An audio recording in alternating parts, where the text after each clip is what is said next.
Major League sports today, much of the cheering isn't for the guys in the baseball and football uniforms, but for those in the mascot uniforms.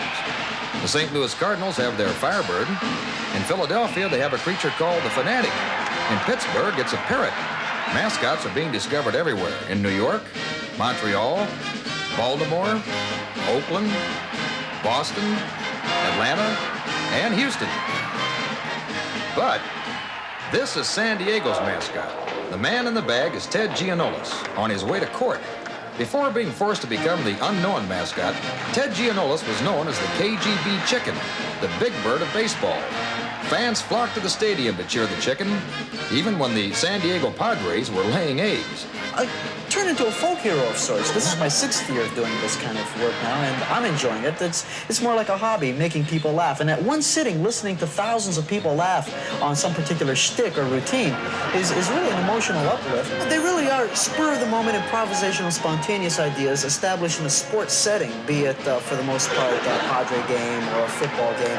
But if it gets a good reaction, I'll remember it and make it a permanent part of the repertoire for the next time around. Sometimes, the next time around turned out to be another town.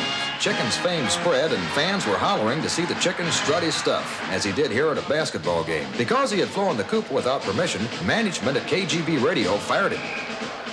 We have terminated Ted Giannoulas' salary, and we have filed a lawsuit in San Diego Superior Court to protect our rights. The courts upheld KGB's position, and Ted became a man without a uniform. Well, at first I was heartsick. There's no question about it. For 5 years I worked as the chicken in San Diego and worked with sports teams in San Diego. And in essence, the judges divorced me from that. Then, station management figured a chicken by any other name would still please the fans. The KGB chicken still exists and will continue to appropriately represent the people of San Diego.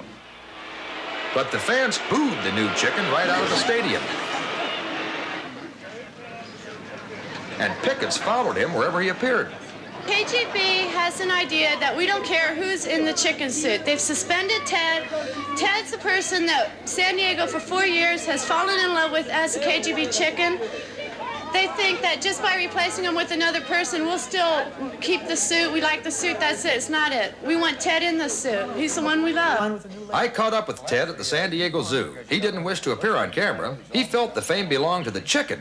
And if he had to wear a paper bag to court, he said the station's victory was much the same. Well, it's a paper victory. I think basically they have the right to hang up that costume in their closet, and that's about it. Now, you can't no longer dress in this particular outfit. Not that particular outfit. Because of what it says here. So what'd you do?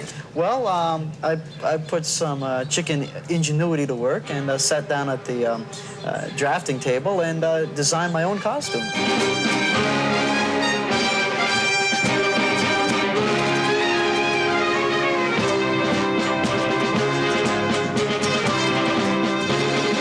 On June 29th, Ted put his chicken ingenuity to the test. On that day, this plucky young man stood alone in the dressing room of the Padres Stadium.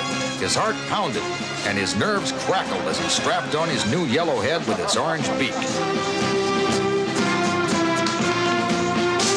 With his dreams, he strapped on his webbed feet and a proud and cocky orange tail. He was even more isolated as he locked himself in a styrofoam egg that took him onto the field under police escort. 47,000 fans witnessed the fact that Ted Giannoulas had finally come home, a born-again chicken.